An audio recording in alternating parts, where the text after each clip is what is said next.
Most definitely a Michigan first half at the Rose Bowl. Welcome in, everyone, for our halftime update here at the Voice of College Football. Appreciate you all stopping by. Hope everyone is enjoying the first half of the college football playoff, and especially considering the history of this playoff in 10 years and how many blowouts we've had and how many games have already been decided at halftime. This is just a pleasure, just a welcome, just a joy to have a competitive game at halftime. I don't think many of us are too surprised in any way by the way things are going right now, but we will break down the particulars with Michigan leading Alabama 13-10. I would say that the way Michigan has controlled the line of scrimmage up front with the dominance of the Michigan pass rush, and dominance may not be the best word. It might be overwhelming nature of the Michigan pass rush. I think that Alabama is in a good place being down just 13-10, but they have a whole lot that they need to fix at halftime in terms of pass protection more than anything, really. There were some breakdowns with the Alabama defense as well. But we do appreciate everyone being here. Of course, earlier today we had a couple Big Ten SEC matchups that went the SEC's way, with Tennessee completely destroying Iowa 35-0. And again, we're going to focus on this Bama-Michigan game because that's a playoff game and that's for a championship. But we will talk Iowa football with Corey Brada on Tuesday, of course, 5:30 Eastern time on Hawkeyes Live. But what Iowa has done or failed to do offensively is just basically historic. And then we had a really good game at the ReliaQuest Bowl where Wisconsin had an early lead and LSU came back in the final minute and downed Wisconsin 35-31. And of course, as many of us expected, Liberty should not be in the New Year's Six. That's all there is to it. And Oregon got that assignment. All right, Moose is here. Beat Bama from Moose. And of course, DeReal MVP is going to take a few hits here, but we appreciate DeReal MVP being here. DeReal, I thought Bama would be up like 35-0 at the half. What happened? Way too many people out there on social media making comments after the first quarter, halftime, not just of this game, of any game. It just confounds me how many people have not watched college football, I guess. Michigan versus the world. Michigan, the only team in the Big Ten worth a damn. Well, we'll see the second half as it stands right now. But also have to consider Michigan's the only team in the Big Ten, by some estimates, that's playing a game that means anything. Again, I would love for people to decide, do these games mean something, talking about the bowl games, or don't they mean anything? As DeReal is saying here, Michigan has absolutely dominated the first half, and they're only up by 3. I don't know if that's a good sign or a bad sign, because I've seen that turn both ways. I've seen a team that has dominated the first half, and I would fall short of dominate, but we get your point, DeReal. You're right on it. You could say that Michigan has dominated the first half, and to only be up 3 sometimes is not a great harbinger for the rest of the game, that they didn't take better advantage of that line of scrimmage domination. But on the other hand, if that is truly the separation of the two teams, if Michigan is clearly the better team, and they were clearly the better team in the first half, not by a ton, but they were clearly the better team in the first half, then they will just continue to play at that rate, and the score will eventually reflect the level of play. LFG. Yes, Michigan outplaying Bama. LFG also lets us know to please hit the like button. We are going to be joined by John D'Adamo after the game, so we've got your post game right here at the Voice of College Football, whether that be on the Michigan channel or right here on the main channel. John and I getting together after Bama and Michigan have concluded from Pasadena.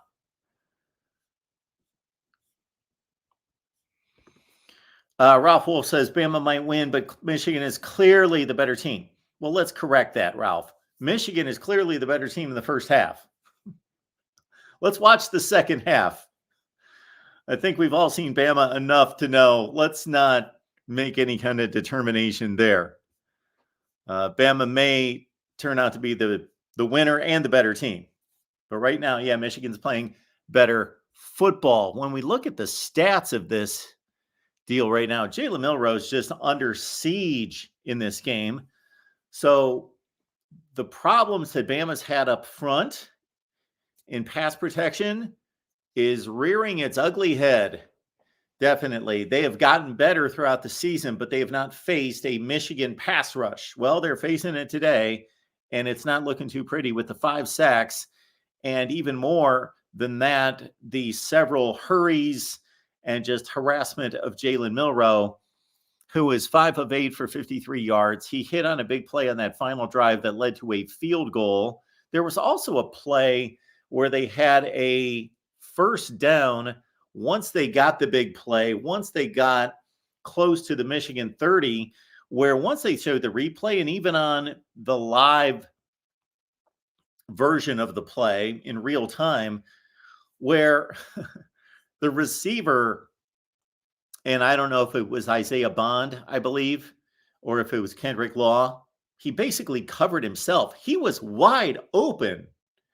And then he just kept running deeper and deeper, and the deep safety was back there, and he basically ran to him and then cut to the pylon, and then Milroe threw the ball, and the Bama receiver did a nice job of knocking it away from the Michigan defensive back, who probably would have picked it off otherwise.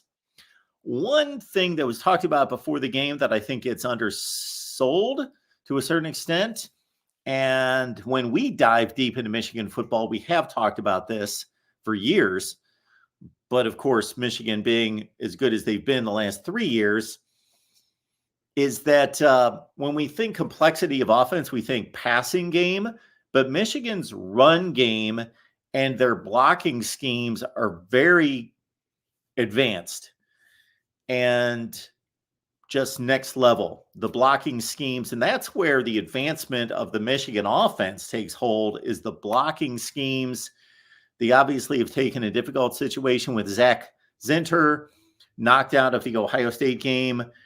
They didn't move the ball that well against Iowa. They, of course, didn't need to. And so this is the first real test without him. And they've made the adjustments from a personnel standpoint, from a leadership standpoint, to make up for one of the best players on the team, one of the best players in the sport, a first-team All-American.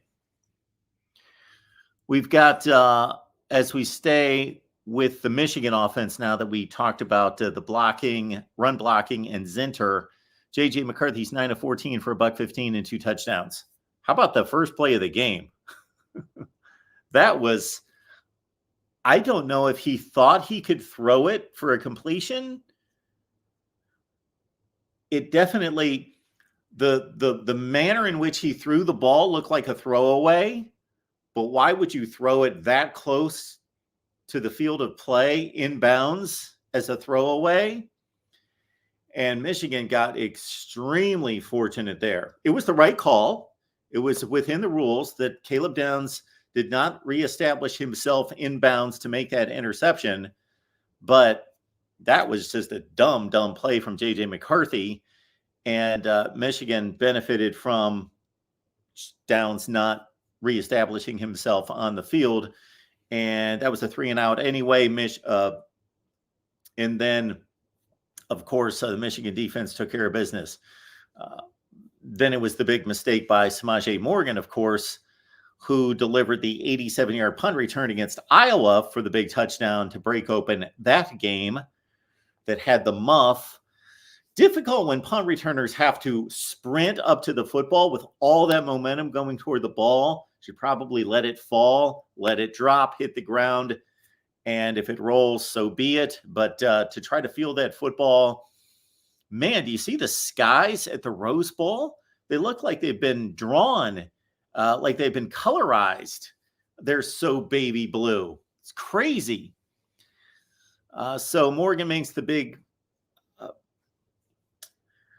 the big miscue on the muff, and then Jace McClellan, who missed the SEC championship game And he's not 100%, but he was 100% enough to juke Mike Sanders still in the hole and take it in for the Bama touchdown to go out 7-0. And then after that, Bama's offense was just swallowed up by the Michigan pass rush. So I want to look at a few of these stats, then we'll get to your comments here.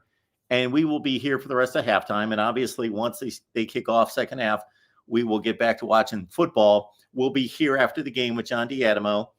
Then we will be here at halftime of the Texas-Washington game, and then post-game of Texas and Washington as well.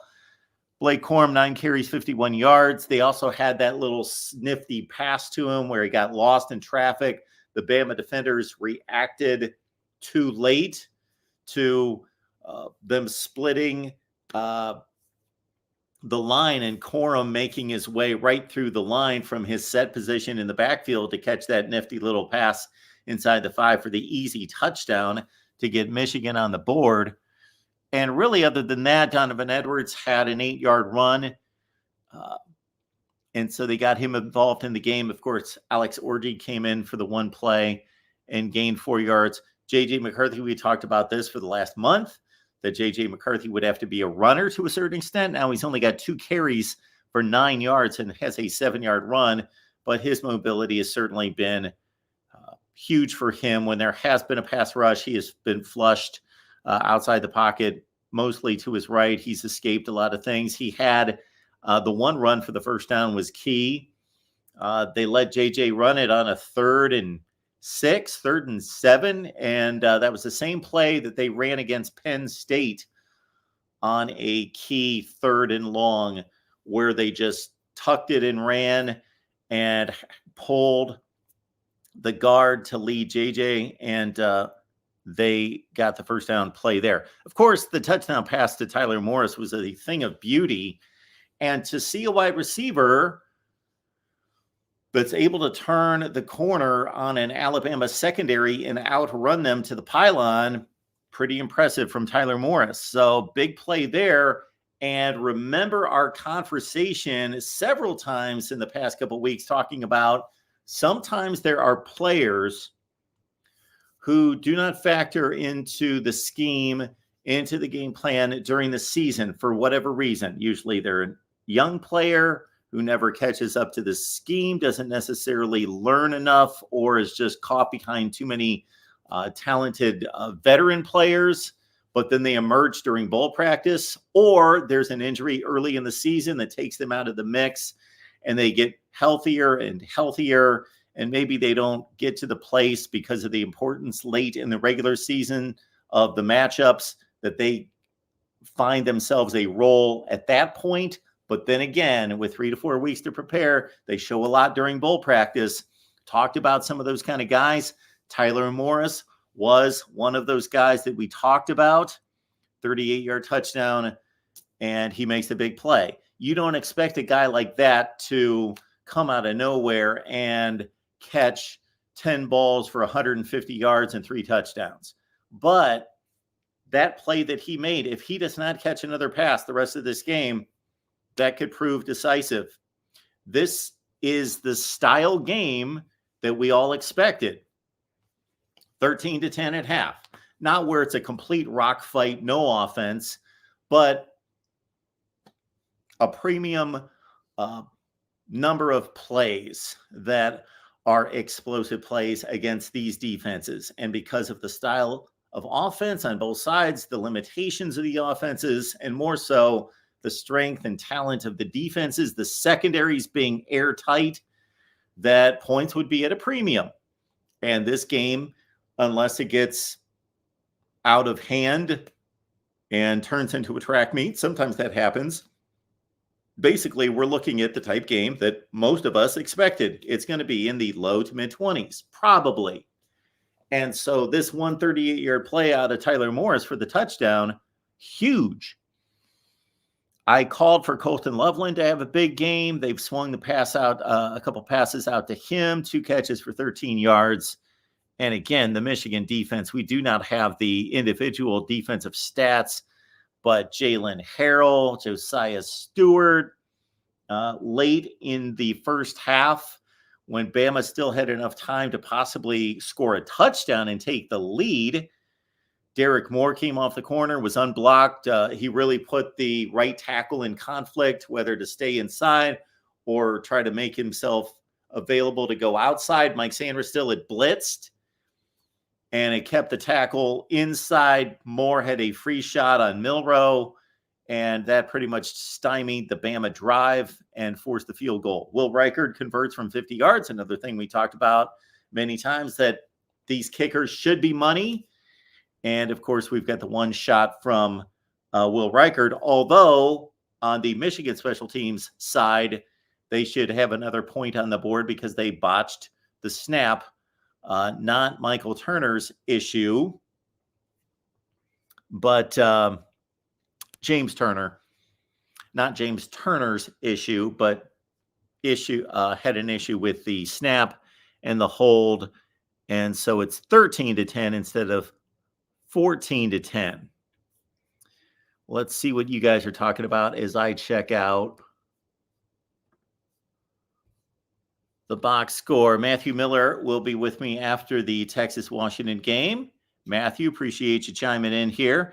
Bama is not typical Bama on the lines, but Michigan is not explosive enough to pull away. Bama loses 3 games in great SEC years. Yeah, I said it this way. If you check out my prediction that I posted yesterday, I said it like this off the top. This is the best Michigan team since 1997. And who knows, this Michigan team may be better than the 1997 team. So this Michigan team is by far the best Michigan team with only a few to rival it. Of course, the last 2 years, and especially last year, of course, 2006. But basically, this is the pinnacle of Michigan football in the last 25 plus years. For Bama under Nick Saban, this is crazy. It's crazy how good Bama has been to post and field maybe its worst team, possibly. Not that they won't accomplish more than some teams, but this could possibly be the worst Alabama team since Nick Saban's second team. His second team went to the SEC championship game and lost a close game to eventual national champion Florida. So I'm talking about their first team in 2007.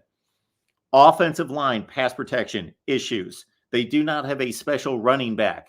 They do not have Derrick Henry, Trent Richardson, TJ Yeldon, Najee Harris, and we could talk about 50 of them. They do not have that guy. Have they recruited at that position to possibly have somebody emerge as that guy? And most Bama fans would tell you that Justice Haynes might be the next guy in that line of Bama great running backs. But right now, Jace McClellan had the nice run for the touchdown, but he's not a special back. He's not Jahmyr Gibbs. And so they've got 3 good running backs, but they do not have an elite running back. They do not have an elite wide receiver. They've got nice players like Jermaine Burton's a veteran. He knows what he's doing.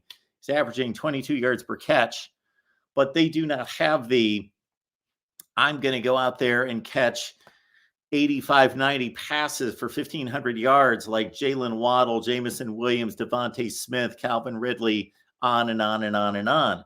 The offensive line's not as good as it usually is, as we talked about, and is, with all due credit to Michigan's pass rush, that's more about Bama's inability. Some of these guys just look slow. It's assignment issues, but sometimes they just look slow to get to somebody. So you're right. Now, Bama's defense is not vintage Bama defense, but it is really good. It is really good. But for me, it's more about the offense not being anything close to what it's been under Mac Jones, under Tua, under Bryce Young even. Although the Bryce Young offenses were more Bryce Young than anything else. He had to carry those offenses. It's probably a shame. Well, I shouldn't say this about Bama. They've got enough rings. I was going to say a shame that Bryce Young does not have a national championship ring. But Matthew, thank you so much for that. See you after Texas, Washington. Terrence says right here that after watching Ohio State's defense dominate Missouri, it gave me confidence that Michigan's defense would be able to hold Bama. And you got to be a little bit careful with that, but that's a good point right there. Sometimes less and less these days because of opt-outs and because of lack of motivation sometimes. But there was certainly a time in college football that you could make those connections. You could say, okay, I'm looking at SEC teams. I'm looking at the best Big Ten teams, and I'm seeing several matchups here. And a couple nights ago, this happened. A couple nights ago, that happened. Earlier in the day, we saw 2 SEC Big Ten matchups, and A, B, and C happened. Therefore, I'm more confident, or I'm more concerned that this is going to happen. Ohio State obviously lost to Missouri, but that was more about the offensive side of the ball, and the Buckeyes got worn down in the fourth quarter, and of course gave up 2 roughly 90-yard scoring drives. But before that, Missouri was completely loaded with its complement of players. One of the best running backs in the nation, Cody Schrader, Brady Cook, a really good quarterback, veteran quarterback, who's thrown over 800 passes in his career, and Luther Burden, one of the most talented wide receivers in college football, and a stout offensive line in Ohio State, as Terrence is pointing out right there, comparing that look of the Ohio State defense against Missouri and gaining some confidence in the Michigan direction. I get that. All right.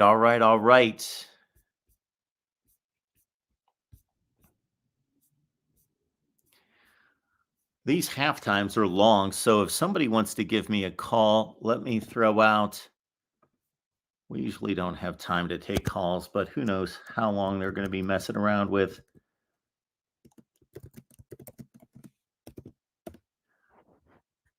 the halftime show. So we have dropped the link in the chat if you would like to call, and we will talk Michigan, Bama, or anyone else that you would like to take on from today's games. I thought the Wisconsin LSU game was really fun to watch. Chad, Mark, who wins? Well, I picked Bama to win. I would not be surprised if Michigan won. Michigan has been the better team. It's being noted here that Bama's been a second half team. And we'll hear what Chris has to say. Chris, what do you got today? Hello, Chris.